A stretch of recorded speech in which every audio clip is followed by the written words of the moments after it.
하나님의 크고 놀라우신 복과 은혜가 여러분과 함께 하시기를 우리 주 예수 그리스도 이름으로 간절히 축복합니다. 아멘. 오늘은 고난주일, 종료주일이라 부르는 주일을 맞이하여 십자가에 못 박혀 죽으신 예수 그리스도라는 제목으로 준비한 말씀을 전하겠습니다. 왜 종료주일이라 부르게 되었느냐? 그것은 예수님께서 마지막 한 주간을 앞두고 예루살렘에 올라가셨을 때에 어린 나귀 새끼를 탔는데, 제가 개회 성구에 스가랴 9장 9절 말씀을 읽었습니다. 너희의 왕이 나실 것이다.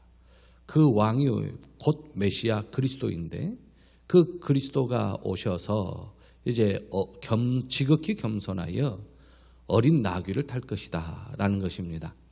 그러면서 그 언약을 예수님께서 성취하셨지요. 어린 나귀를 타고 예루살렘으로 입성하십니다.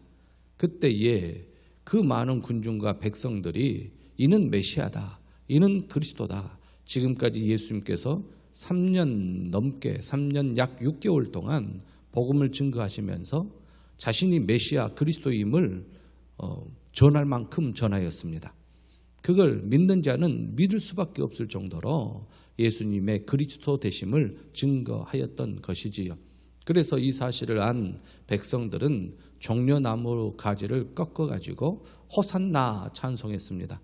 나귀가 걸어가는 그 길 앞에 자신들의 겉옷을 벗어서 깔면서 그 지극히 존경하며 높이며 찬송을 하였던 것이지요. 이스라엘의 왕으로 인정하며, 이 이스라엘의 왕은 다윗의 후손이요 다윗의 왕위를 계승하면서 옛 명성, 다윗이 차지했던 그 명성을 다시 회복할 자다. 그분이 바로 메시아고 그리스도다라는 것인데, 그분이 바로 예수님이다라는 것이지요. 그러면서 호산나라고 외쳤습니다. 이 종려나무 가지는 여러분들도 즐겨 보셨을 것입니다. 열대성 나무인데 가운데 기둥이 굵으면서 이렇게 긴 잎사귀를 냅니다. 이 종려나무 가지를 꺾어 흔드는 것은 개선 장군이 이 성에 입성했을 때에 축하하고 환호성을 지르며 이 종려나무 가지를 흔듭니다. 개선 장군이라고 할 때는 적과의 전쟁에서 성을 지키기 위하여 성 밖에서의 전투가 일어납니다. 그때 성 안에 있는 사람들은 성 밖의 전투의 결과를 모릅니다. 만일에 그 전투에 지면 성 안에 있는 모든 사람들이 진 것입니다. 성문은 부서지고 불살라질 것이고 다시 그 적군들이 성 안으로 들어와서 초토화를 시킬 것입니다. 그러나 반대로 전쟁에서 승리하면 그 장군과 병사들이 의기양양하게 성문에 들어옵니다. 그러면 그 장군과 군사들만 산 것이 아니라 성 안에 있는 모든 사람들이 함께 사는 것입니다.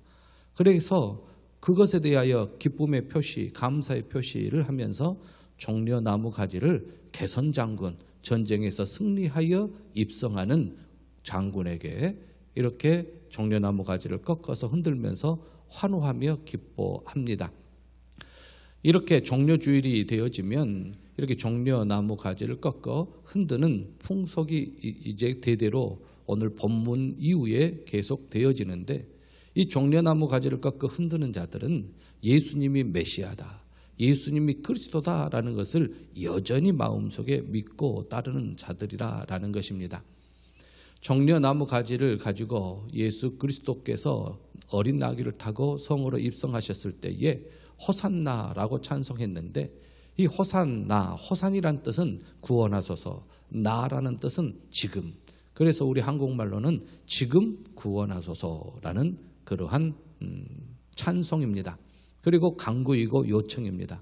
예수님을 이스라엘의 왕, 메시아 그리스도로 믿었기 때문에 이렇게 예수님께 호산나라고 찬송할 수 있었던 것입니다. 그런데 5일 후 호산나라고 찬송하였던 그들의 입술에서 어마어마한 그러한 말이 튀어나옵니다. 그때 당시 총독이 빌라도였는데 황제를 대신하여 예루살렘 지역을 다스리는 총독이 5번째로 빌라도가 임명받아 와서 다스릴 때입니다. 이 빌라도 총독 앞에서 대제사장들이 무리들을 이렇게 선동합니다. 그리고 대제사장들과 장로들이 무리를 선동하여서 큰 명절날 사면을 하는 제도가 있었습니다. 그래서 유월절을 앞두고 이제 사면하기 위하여 죄수 한 명을 내어놓고 예수님 옆에 죄수 한 명을 세워놓고 바라바를 놓아주랴, 너희들이 그리스도라 하는 예수를 놓아주랴. 그랬더니 그들이 대제사장들과 장로들의 이 선동을 듣고 바라바를 놓아달라라고 외치지요.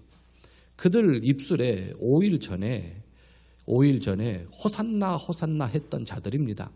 그런데 그들이 대제사장들과 장로들의 그러한 선동함에 이끌리어 무리가 일제히 소리 지릅니다.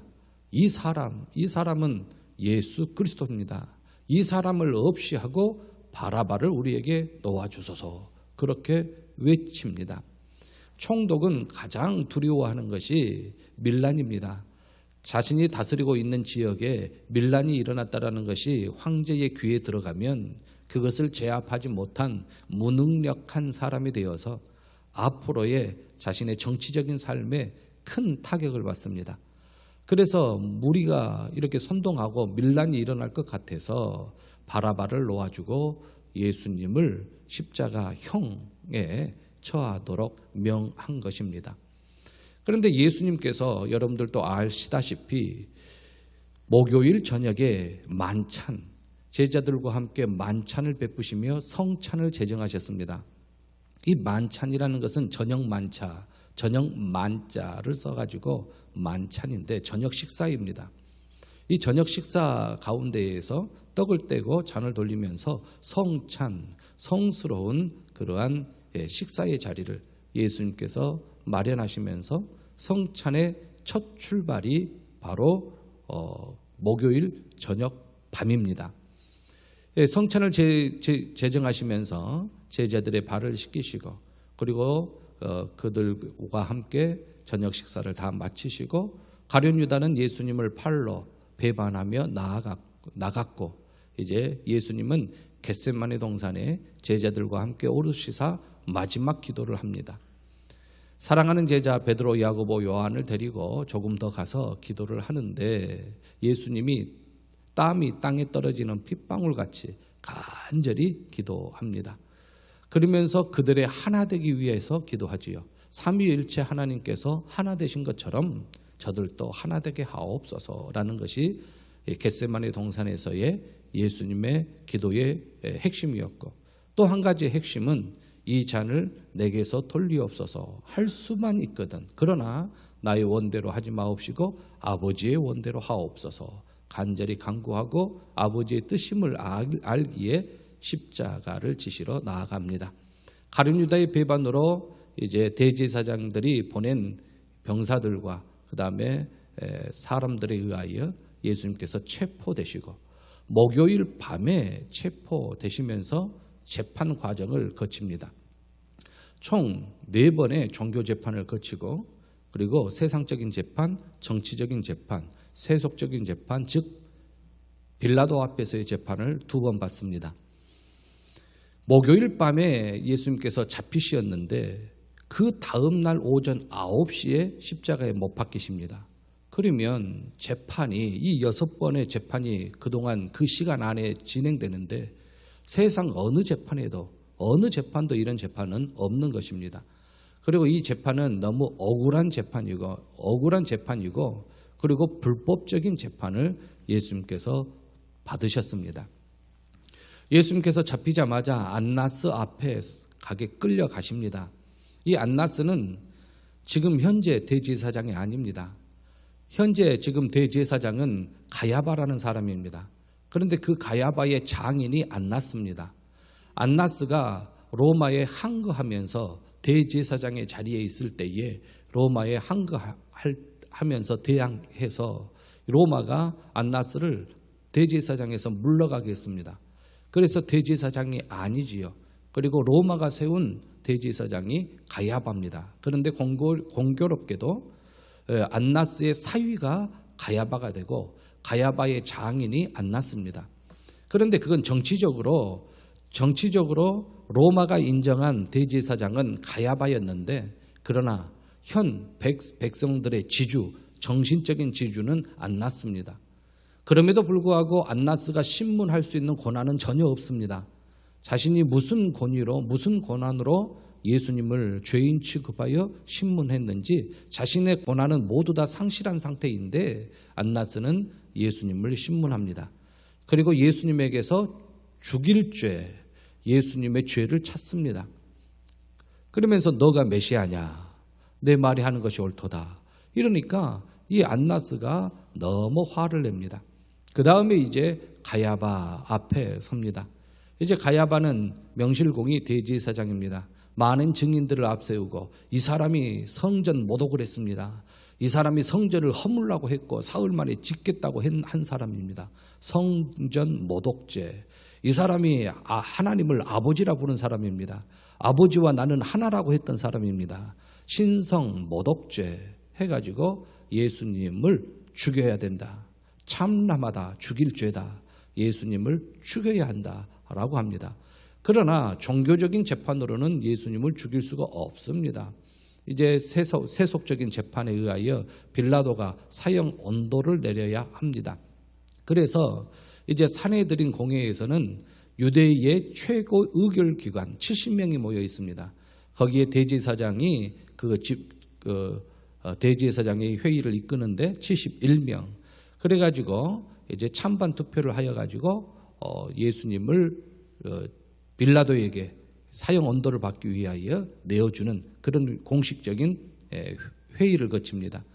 그런데 이 회의 또한 해가 떠야 회의가 진행되는데 이 또한 잘못된 새벽에 진행된 회의입니다. 그 시간에 이렇게 모였다라는 것은 예수님을 죽이려고 똘똘 뭉쳤던 그들의 모습을 봅니다. 이제 거기에서 예수님을 죽여야 한다. 그러니까 빌라도에게 데리고 가서 빌라도가 사형 언도를 내릴 수 있도록 해야 한다라는 것입니다. 그렇게 결의를 하고 이제 예수님을 빌라도에게 끌고 갑니다. 그런데 빌라도가 아무리 신문을 해도 죄를 찾을 수가 없습니다. 그리고 그들이 이 예수님의 죄를 다 이야기하는 것들이 다 정치적인 이야기, 종교적인 이야기입니다. 종교적인 이야기이기 때문에 사형으로 언도할 만한 그 죄를 발견하지 못합니다. 그리고 가만히 들어보니까 자신 유대인들이 풀어야 될 일이기 때문에 이제 너희들의 왕이 있지 않느냐. 헤롯 대왕의 아들 안티파스가 있습니다. 그리고 가만히 이야기를 들어보면 예수님께서 갈릴리 사역에서 집중적으로 전도, 포교 활동을 했기 때문에 갈릴리 분봉왕 안티파스 너희들의 헤롯 왕에게로 데리고 가라 해가지고 헤롯 왕에게로 데리고 갑니다. 자, 그래서 헤롯이 정말로 메시아인 줄 알고 제일 처음에는 두려워한 듯 하였으나 그러나 헤롯이 다시 변심하지요. 헤롯이 예수님을 보고 죽여야 되겠다 하면서 대제사장하고 손을 잡습니다. 헤롯과 대제사장은 손을 잡을 수 없는 사람입니다. 물과 기름처럼 섞일 수가 없지요. 대제사장은 유다의 후손입니다. 유다의 후손이고 레위 지파입니다. 그런데 헤롯은 에돔 사람 에서의 후손이에요. 그러니까 지금 에서의 후손이 이스라엘의 왕이 된다는 건, 유대인의 왕이 된다는 것은 이건 너무나도 받아들일 수 없는 상황입니다. 대제사장은 그래서 헤롯 땅들하고는 얼굴도 마주치지 않습니다. 바리새인들은. 그런데 예수님을 죽이자라는 것에는 손을 잡습니다. 그래서 예수님을 다시 빌라도에게 끌고 가지요. 그런데 빌라도의 아내가 요청하였듯이 이 사람에게는 죄가 없다. 그래서 죄를 발견할 수 없어요.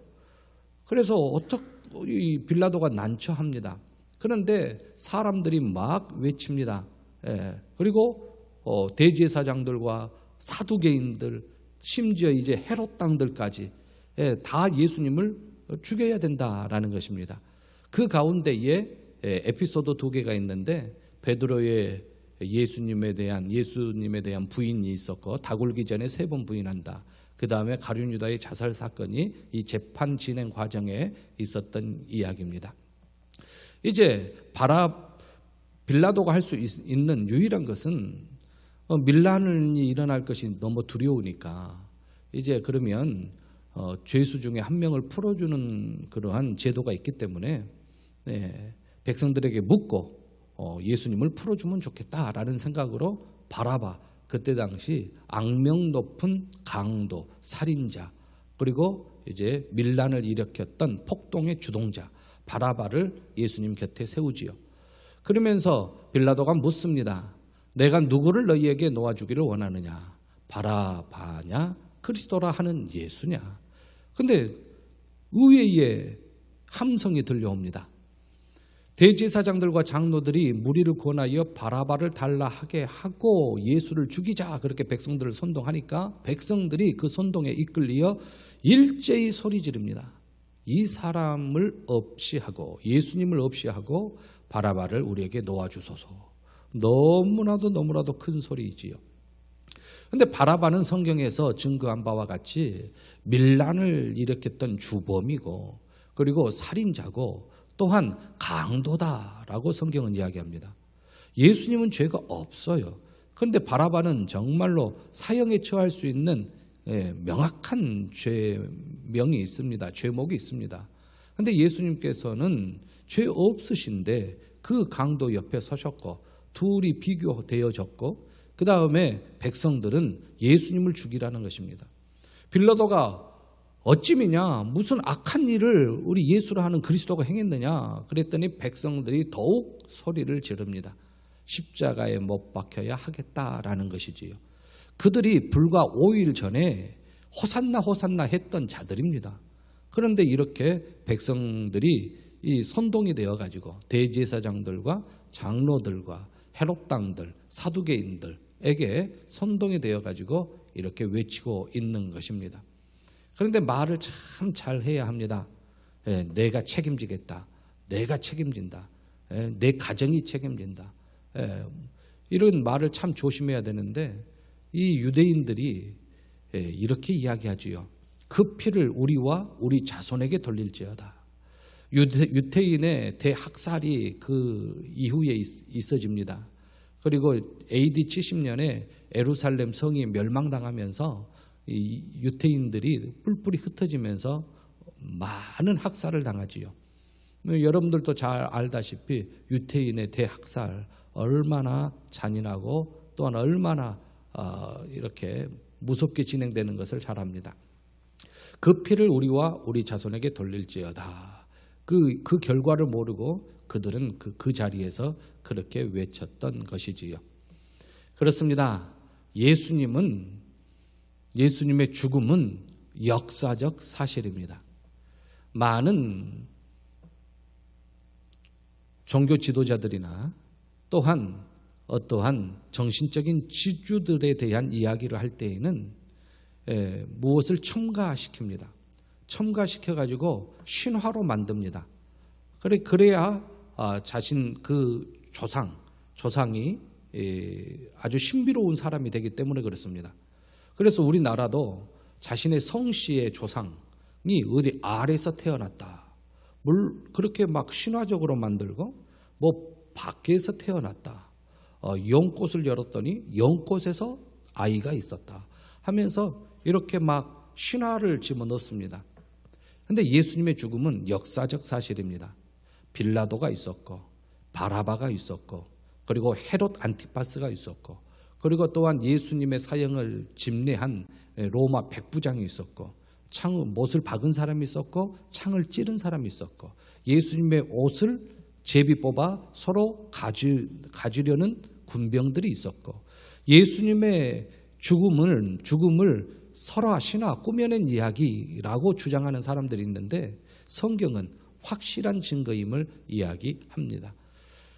예수님의 죽음은 저와 여러분들의 영생과 직결되기 때문에 기독교 신앙의 가장 기본적인 것입니다.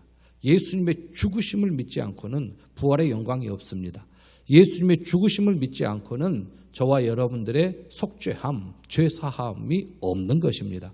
그러므로 예수님께서 역사적으로 십자가에 달려 죽으셨다는 사실, 이것은 저와 여러분들의 신앙의 가장 기본적인 신앙인 것입니다. 세상 죄를 지고 가는 하나님의 어린 양. 그리고 구약의 번제, 소제, 화목제, 속죄제, 속건제의 그 예수님의 그리스도의 죽음을 예표하는 그림자들, 그 그림자를 완성했던 예수님이라는 것입니다. 예수님께서 십자가에 온전히 십자가에 죽었습니다. 모든 인류의 죄를 대신하여 죄 없으신 예수님께서 십자가에서 물과 피를 흘리셨던 것입니다. 이 죽음이 의미하는 것이 있습니다. 짐승들은 몇만 마리를 죽여도 인간의 죄를 사죄하지 못하고 인간의 죄를 깨끗하게 하지 못합니다. 그런데 구약에 하나님께서 예표로 제사법을 주신 것은 영원한 메시아가 오면 이 제사법이 폐지된다. 그 영원한 대제사장으로 말미암아 이 제사법, 다시는 짐승의 피로 죄사함을 받을 필요가 없다. 그분의 영원한 대제사장, 바로 메시아 그리스도가 오면 그의 죽음으로 모든 인류의 죄가 사죄함을 받는다. 원죄이지요. 그 이야기를 말씀하시고 예언하셨습니다. 그래서 예수 그리스도께서 우리를 위하여 저주받은 바 되사 율법의 저주에서 우리를 속량 죄의 값을 치루었다라는 것입니다. 그러면서 십자가 나무에 달려서 저와 여러분들을 구속하셨다라는 것이지요. 예수 그리스도의 죽음은 속죄와 연결되고 속량으로 연결됩니다. 죄를 사하여 주심, 죄의 값을 치루심. 그러므로 예수님의 죽음은 저와 여러분들의 영생과 직접 연결이 되는 것이고 구원과 연결이 되십니다. 예수님의 가상칠언 중에 다 이루었다라는 이 말씀은 값을 치루었다라는 말입니다. 그래서 속량하셨다, 완전히 죄값을 치루셨다 하고 죽으십니다. 예수님의 죽으심으로 저와 여러분들의 죄값이 치루어졌습니다. 그러므로 이제 예수님을 믿는 믿음으로 말미암아 구원의 길이 열린 것입니다. 죄를 가지고는 하나님 앞에 갈 수 없으나 예수님의 죽음을 믿는 그 믿음으로 하나님 앞에 나아갈 수가 있게 되었습니다. 그래서 예수님이 죽으시자 성소에 있는 지성소를 가리는 휘장이 위로부터 아래로 찢어져서 하나님과의 교제가 예수 그리스도를 통하여 이루어지고 하나님과의 연합이 예수 그리스도를 통하여 이루어짐을 증거한 성경 말씀을 봅니다. 예수 그리스도의 죽음은 저와 여러분들의 구원과 연결됩니다. 그러면 이 죄 씻음은 성경에 하나님께서 법으로 정해 놓았습니다. 그게 바로 레위기에 있는 레위기 17장에 있는 피규례입니다. 이 피규례 하나님께서 정하셨습니다. 피 흘림이 없이는 생명이 없다.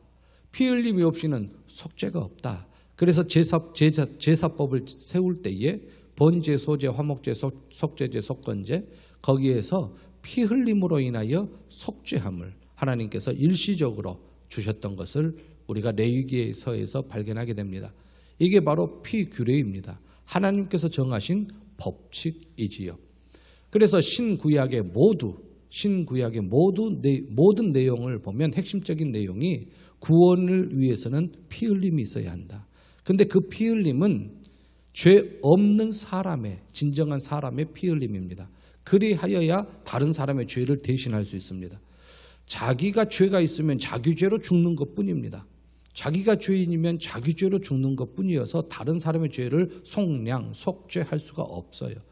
죄 없으신 사람이어야 되는데 죄 없는 사람은 이 세상에 한 명도 없지요. 모든 사람이 죄를 범하였음에 하나님의 영광에 이르지 못하더니 한 명도 없습니다.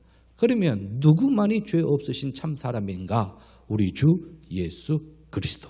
예수님만이 죄 없으신 참 사람이고 그의 피로 말미암아 저와 여러분들이 속량, 속죄함 받은 것입니다. 십자가는 하나님이 정하신 유일한 구원의 방법입니다. 그 십자가, 많은 십자가 중에 단 그 하나의 그 십자가, 바로 골고다 언덕의 가운데에 서 있었고 예수님이 못 박히신 그 십자가, 그 십자가가 하나님이 정하신 유일한 구원의 방법입니다. 피 흘림이 없은즉 사함이 없다. 예수 그리스도의 죽음이 없이는, 또한 그의 피 흘림이 없이는 저와 여러분들의 죄 용서함은 없다라는 이 사실, 이거 하나님이 정하신 법이다라는 것입니다.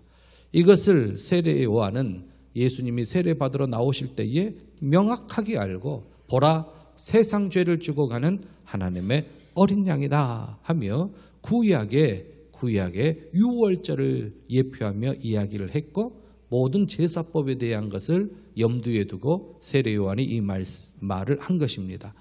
예수님은 세상 죄를 지고 가는 하나님의 희생 제물이 되시어서 십자가에서 죽으신 것이지요. 이 십자가는 구원의 완성입니다. 십자가의 완전성, 또 다른 구원을 위하여 또 다른 무엇인가를 해야 하느냐, 전혀 필요 없습니다. 예수님의 십자가의 죽음으로 인하여 저와 여러분들은 죄사함을 받습니다. 단 그 사실을 믿음으로 말미암아, 믿지 아니하면 이 구원함을 받지 못합니다. 믿는다면 구원함을 받지요. 십자가의 완전성, 구원의 완전성입니다. 또 다른 할례를 받아야 된다든지, 유대인들과 같이 율법에 얽매여 살아야 된다든지, 그건 아닙니다. 하나님의 법에 얽매여 살아야 되는 것은 맞습니다. 그런데 유대인이 주장하는 그러한 구원에 이르기 위하여 예쓰는 모든 제도적인 법칙은 필요 없습니다. 예수님을 믿는 믿음으로 이제 하나님 자녀의 삶을 사는 것이지요. 이게 바로 구약의 제사와 십자가가 극명하게 대조됩니다. 구약의 제사는 계속 드려야 됩니다. 상번제라고 매일 드리는 제사도 있었습니다. 명절, 절기라고 절기 때 드리는 제사가 있었습니다. 그리고 가끔 드리는 제사, 한 달에 한 번 드리는 제사들도 있었습니다. 그러나 이 모든 것이 다 예수 그리스도의 십자가로 인하여 폐지되었습니다. 그러면 율법 중에서 예수님께서 폐지시킨 것이 있습니다. 제사법은 폐지시켰습니다. 그러나 도덕법은 더 예수님께서 강화시켰습니다. 도덕법에 가장 중심되는 게 십계명입니다. 그 십계명의 핵심이 하나님 사랑, 이웃 사랑입니다. 그것은 더 예수님께서 강화시켰습니다. 그래서 유대인들은 예수님께서 말하는 말씀을 듣고 율법을 폐하러 왔지 않느냐, 이건 희생 제사를 두고 예수님께서 이야기했기 때문에 그들은 예수님을 율법을 폐하러 온 자라고 생각했습니다. 그러나 율법을 완성하러 왔다고 예수님이 하셨지요.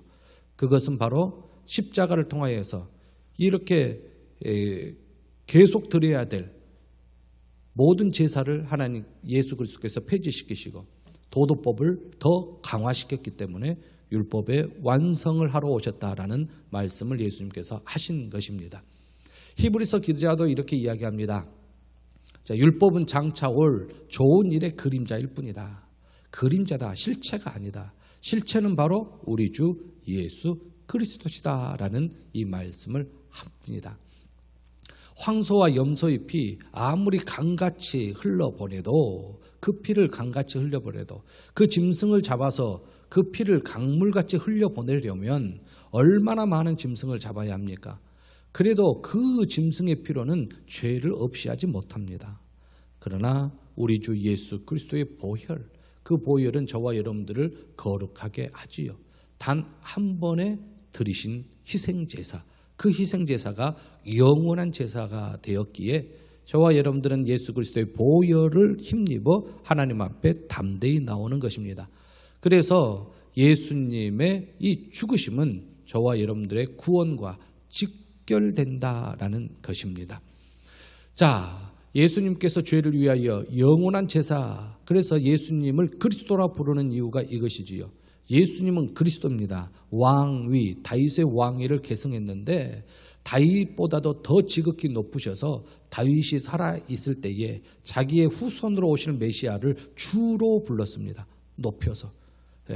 이것은 바로 메시아이다라는 것이지요. 후손으로 와서 다윗의 왕위를 계승할 사람은 메시아다. 그리고 이제 멜기세덱의 반차를 따라서 그들이 신비로운 제사장이라고 인정했던 사람이 멜기세덱입니다. 아버지도 없고 조상도 없고 아주 어떻게 태어난지도 모르느나 언제 어떻게 제사장이 된지 모르나 실존적인 인물이면서 아주 신비로운 제사장, 그게 멜기세덱입니다. 그런데 그보다 더 뛰어난 대제사장이 계시는데 그분이 바로 예수 그리스도시다라는 것이지요.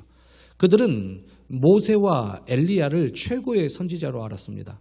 그런데 모세보다도 엘리야보다도 비교할 수 없는 하늘의 신비로운 하늘의 비밀을 가르쳐 주신 대선지자, 우리 주 예수 그리스도.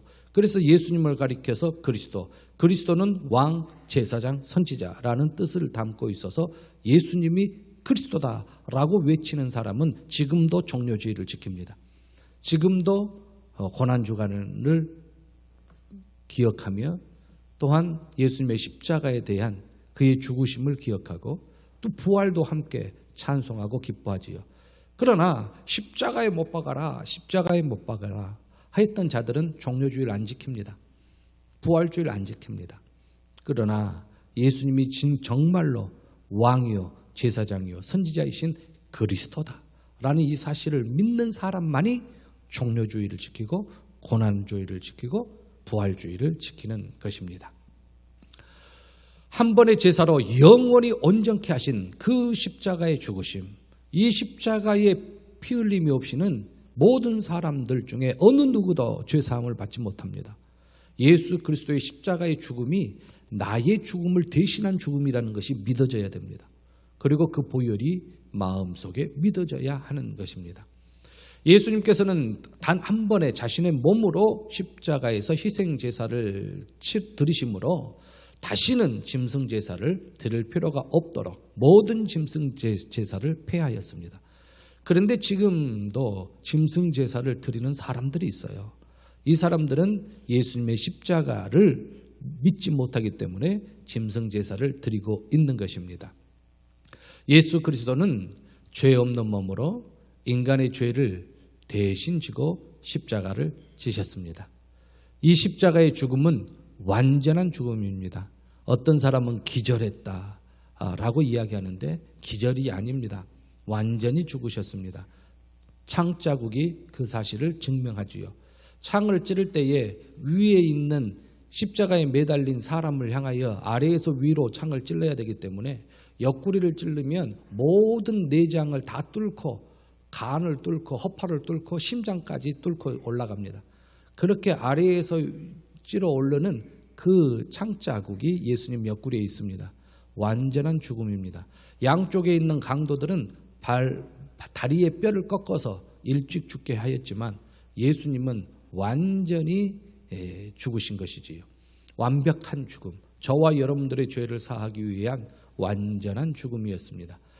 예수 그리스도의 죽음은 율법이 정한 모든 저주의 형벌을 다 담당하신 죽음이었습니다. 이제 저와 여러분들이 사는 것은 예수 그리스도의 은혜로 삽니다.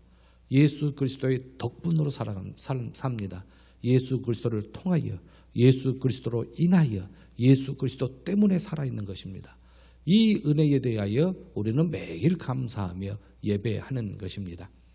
예수님의 죽음은 완전하고 영원한 것이어서 다시는 죄를 위해 제사가 필요 없게 되었습니다. 그러나 예수 그리스도의 이름으로 하나님 앞에 나와서 예배드리는 예배자가 이제 생겨나게 된 것입니다. 예수 그리스도의 고난이 나의 고난임을 기억해야 합니다.